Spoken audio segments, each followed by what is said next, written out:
It is now my pleasure to introduce our student speaker, Jennifer Law.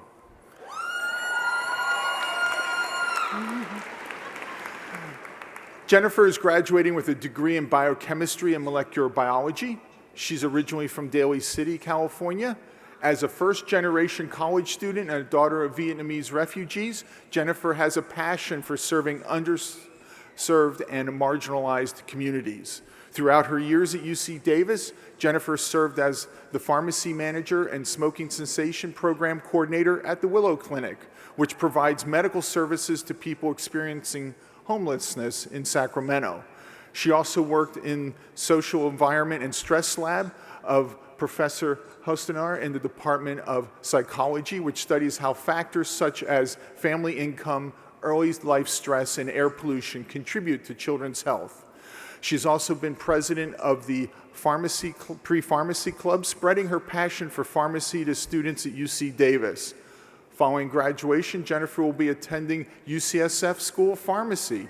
She has particular interest in the fields of psychiatry and chronic pain and managing long-term conditions and accurately tailoring therapies for patients. Welcome, Jennifer Lee.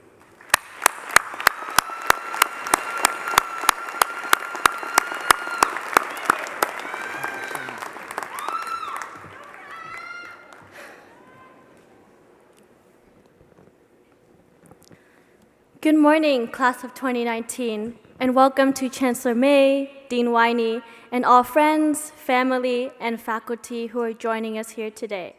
First, thank you for this opportunity to speak to you all on this special occasion. I want to start with a brief story about my journey and growth at UC Davis. Like a lot of us, I'm sure, I was inspired by the Japanese organizing consultant, author, and star of a Netflix show, Marie Kondo. For those of you who don't know who Marie Kondo is, she teaches people how to tidy up based on a principle that if we hold something and it sparks joy for us, we should keep it. But if it no longer makes us happy, we should thank it for once serving a role for us, then throw it away. Thinking about Marie Kondo, I recently cleaned my apartment for the first time in months. While I was looking around my room, among the 50-pound notebooks that I've hoarded from my classes, I found a journal that I kept during my freshman year of college. On the first page, I wrote down 3 words to myself that I should always keep in mind. Study, study, study. Like Marie Kondo would say, studying all the time does not spark joy. So I threw away that notebook and realized that I got rid of that notion as the next 4 years went by. During my freshman year of college, I was a completely different person than I am now. I stuttered whenever I spoke up in class, and I shied away from starting conversations with others. It was difficult for me to value my own voice and believe that I could succeed as a first-generation college student. I used to believe that my success was found tucked inside of a book or between hours of podcasts. The people that I met at UC Davis taught me otherwise. I've learned that success comes from building relationships with others and actively involving myself in the world around me. The faculty I learned from and had the chance to work with showed support for my goals and became mentors that helped me during my college journey. My classmates and coworkers in various organizations like the Pre-Pharmacy Club and Willow Clinic showed me the power of what thoughtful and diverse minds can accomplish. My experiences at UC Davis taught me about what I am capable of, realizing accomplishments that I would not have believed possible beforehand. The people I met at UC Davis have given me the platform to become an advocate for various communities during my future career, which I am incredibly grateful for. My fellow graduates, as we leave UC Davis, I would like for us all to recognize the hard work we put in to get to this point. There was likely a lot of stress, from not understanding OChem, becoming addicted to coffee, getting a whiff of the infamous cow smell, and also recently hearing about a bear on campus. But look at us now.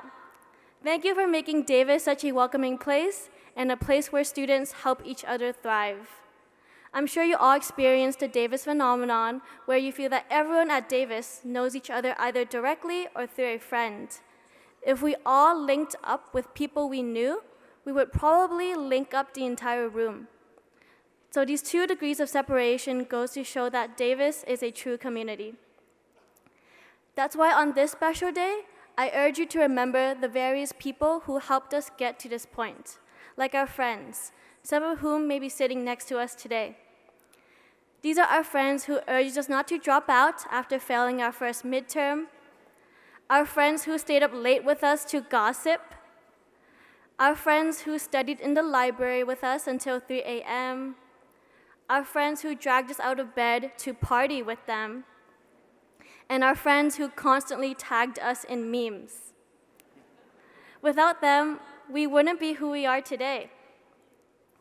I look forward to seeing what the future has in store for all of us, which I'm sure will be bright.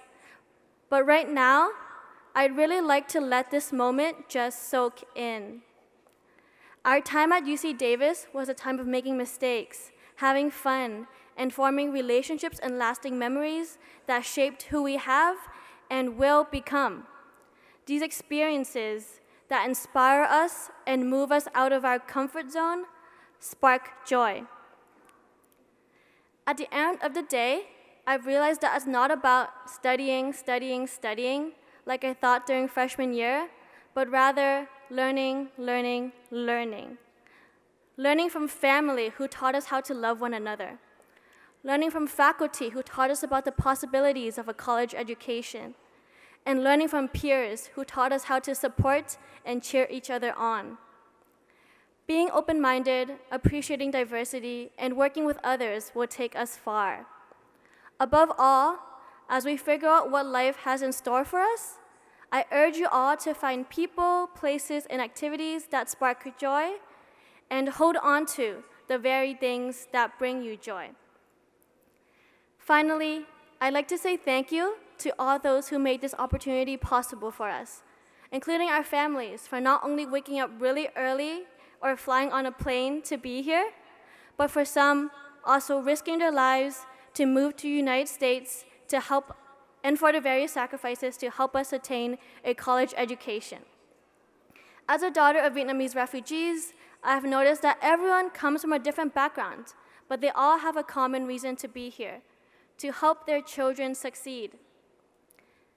Because of this, I like to recognize the families whose English may not be their first language, like my family and me. We are thankful for everything you do for us and who you have shaped us to be, and I would like to represent my classmates when I say, Sheshe, Gracias, Salamat, Shukran, Dhanyavad, Amasegandalu, Merci, Shnor Hakalitchun, Come On, Gamsahamnida, Arigato, and in my mother tongue, Doje. Thank you very much.